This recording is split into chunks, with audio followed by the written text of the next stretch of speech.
How's it going, everyone? James Lynch here doing another preview of Contender Series. This time, Contender Series Week 3. I'm going to be going through all the fights and giving you my picks for these fights coming up here. And we're going to start first with a fight that was supposed to take place a few weeks ago in Kenny Cross taking on Kevin Seiler. Now, Kevin Seiler having to withdraw from that fight due to COVID-19, but he's ready to go now and ready to rock and roll in this fight against Kenny Cross. So let's start first with Kenny Cross here. 10-3 record, 25 years old, 6 feet tall, and comes from Michigan top team.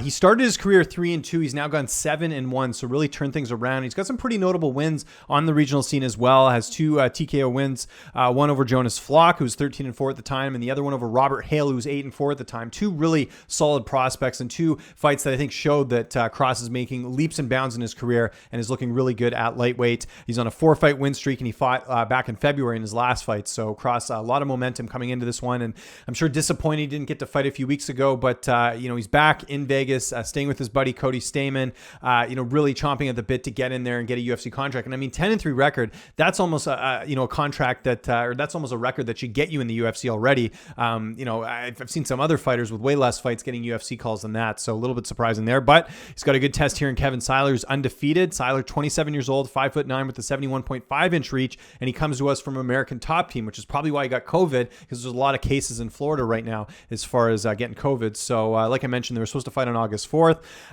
Kevin Seiler, if you guys remember that name, he fought on Contender Series last year. He got a unanimous decision, went over Lance Lawrence, but he missed weight badly. That was at 145, and he came in at like 152. That was back last July. So even though he won the fight, they didn't give him the contract because of the fact he missed weight.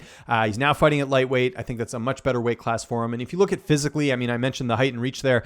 Both guys are pretty similar. They don't have Kenny Cross's reach, but I imagine it's pretty similar to Kevin Seiler. So I think physically these guys are going to be pretty even.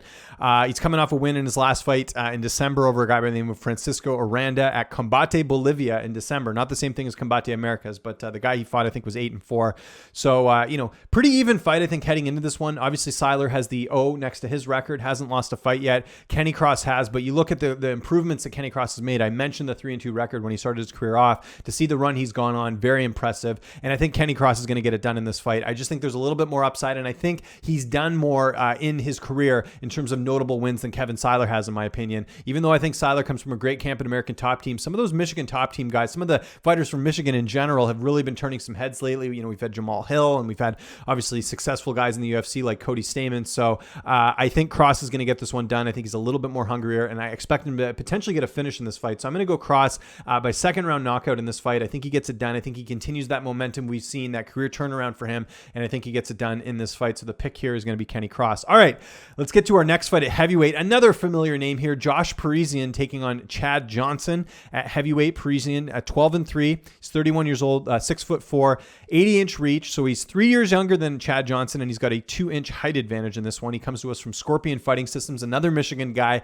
on this card as well. And this is his second fight on Contender Series. Remember, he was on back in 2018. He knocked out Greg Rebello. And then rather than giving him a UFC contract, they put him on the Ultimate Fighter. He ends up going on TUF, losing to Michael Batista. And now he's back on Contender Series again. He's got to be the only fighter in UFC history. And this might be the only time ever we ever see this in UFC history, where a fighter is on Contender Series twice and on the Ultimate Fighter. Like, that's crazy. Talk about a long road to the UFC for Josh Parisian. By the way, I do have an interview with Josh Parisian up here. I will put that in the Contender Series playlist after I'm done recording this, but some good insight into his training camp and everything else. He's on a 5-fight win streak in this fight. He did lose a fight to Brett Martin, who's a heavyweight I've mentioned before on the podcast, who I think will be in the UFC very soon. He's actually fighting Bigfoot Silva, Brett Martin is, so not a bad loss to have. Brett Martin, pretty talented. But I think this is Josh Parisian's last chance of getting a UFC call. I mean, I know heavyweights, they're always looking for more prospects, but with him being 31 and him having a couple opportunities already, I think Parisian knows what's at stake here, and he's a father now, so I think he knows even more. He's got to provide for his family, so that's interesting. Now, Chad Johnson, he's 6-1. He's 34 years old, and he's 6'2", so a little bit 3 years older than Josh Parisian, and he's a little bit shorter as well. Comes to us from Rufus Sport, but it's weird because there aren't really a lot of heavyweights at Rufus Sport, so I'm not really sure who's getting to train with. Probably some of the middleweights over there. The one thing I did look at in this fight is that Chad Johnson has 2 winning opponents in 7 fights. So Parisian's fought way better competition. And like I mentioned, even the losses he's had, like for example, Brett Martin, I mean, that's a solid heavyweight prospect. It's not like Johnson's beating guys that are, world beaters. And Johnson actually hasn't fought since September of last year, whereas Parisian's fought a little bit more recently. So yeah, with all that said, I like Josh Parisian in this fight. It's heavyweight. I think he'll get another knockout here, either first or second round, but I think Josh Josh Parisian. With his experience, it's going to show in this fight, and I think he's going to get it done and finally get that UFC contract, even though they handed out 5 contracts last week. So these guys have got to get their work cut out for them. Next fight on here, we've got Orion Koski taking on Matt Dixon at welterweight. Koski 6-0, 26 years old, 5'11". He has got all of his 6 wins by stoppage. He last fought in January, beating a guy who was 2-1. But again, it's the regional scene, tough to get the opponents you'd like sometimes. Half of his opponents have winning records, so another case where maybe not fighting the top level guys. Dixon, he's 9-0, 24 years old, 5'10", so 2 years younger, a little bit shorter. He also has 6 wins by stoppage, and he last defeated Justin Patterson by decision at LFA 83 in March. Patterson, pretty solid guy, fought in Bellator, pretty decent prospect, so that's a good win for him. And I looked at this up because I'm big on opponents and big on stats. Matt Dixon's opponents combined for a 68-43 record. I mean, that's a wealth of experience he's fought already heading into this opportunity, even just with 9 fights. So I'm going Matt Dixon here. I think it's either a TKO or a decision here, but just looking at the 2 on paper, I think Dixon is the better fighter, and I think he gets it done. By the way, at the time of recording this, no odds out yet. Last week, I think I got some wrong in terms of who I thought was going to be the favorite, but I think my picks were pretty good overall. But yeah, Matt Dixon, I think he gets it done by knockout. That's the pick in this fight. Let's get to the women's strawweight division. Cheyanne Buys taking on Hillary Rose. Or is it Buys? I forget how you pronounce it, but her husband's a fighter as well. JP Buys fought in Brave FC. So pretty interesting matchup. Cheyanne used to train at Extreme Couture. She's now at Fortis MMA. So interesting matchup here, taking on Hillary Rose, who that name sounds familiar. She fought in CES. So Buys is 4-1, 25 years old, 5'4" with a 63.5-inch reach. Like I mentioned, she's at Fortis MMA now, one of the best camps in the world. Can't go wrong there. 4 of her 5 fights have gone the distance, and she beat a girl in her last fight who was 0-2 at LFA 78. Now, I know you got to build fighters up, but that's not a good look fighting an 0-2 fighter. You look at her losses. I looked even at in her amateur fights. She's lost a good competition. Kira Batra, who fights in Combate, that's a pretty solid opponent. Jillian Robertson, and she also lost to Vanessa Demopoulos, who we saw in Contender Series last week. She lost to her as an amateur, but Buys is looked pretty solid after that. Like I said, amassing a 4-1 record. So that's not bad. Hillary Rose also has a 4-1 record, 27 years old, and is on a 4-fight win streak. She beat a girl who was 1-5 in her last fight last July. That was at CES 57. Submitted her in the first round. Pretty decent layoff coming into this one. Hasn't fought since July of 2019. Another toss-up, kind of like last week's strawweight fight. I don't think it was pretty clear-cut as far as who's going to win that one. But I'm going to go Cheyanne Buys in this fight to get it done. It's I think just if we're looking at the two, a little bit younger, a little bit more upside, comes from a better camp. I'll take Buys by decision in this one as far as getting the job done. But yeah, I would personally stay away from this fight. Too many factors going into this one. All right, let's continue on here. And we're actually at the main event right now. Victor Reyna taking on Louis Koski. Costco. Not Costco. Koski, is that how you say it? Yeah, Koski, I think. Right now, Victor Reyna, I would imagine, is going to be the favorite in this one. We saw him on Contender Series last year. He's got an 11-4 record. He's 34 years old, 5'11" with a 70-inch reach. He trains at a Genesis BJJ with Douglas Fry, who also has Jinyu Fry, if you guys know her. She fought her UFC debut earlier this year, so pretty decent camp there.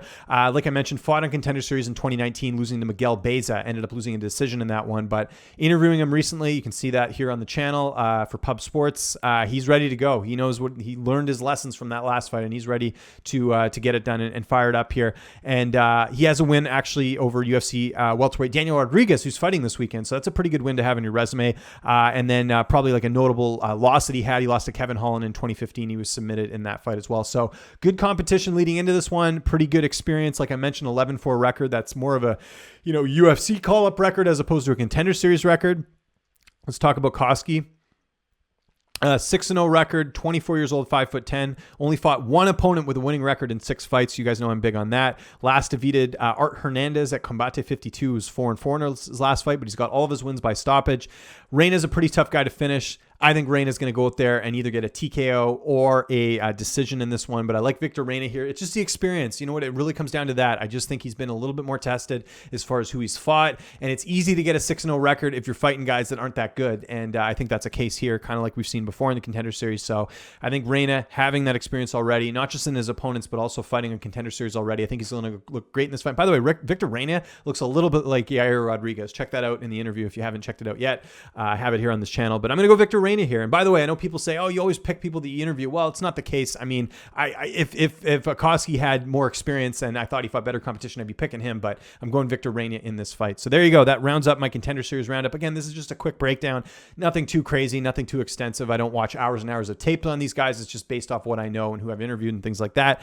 Follow me on Twitter and on Instagram at Lynch on Sports. Make sure you subscribe to this YouTube channel, youtube.com/Lynch on Sports. I do have a PayPal link in there as well. If you guys like my content, want to donate, I do this stuff for free other than the little money I make off YouTube.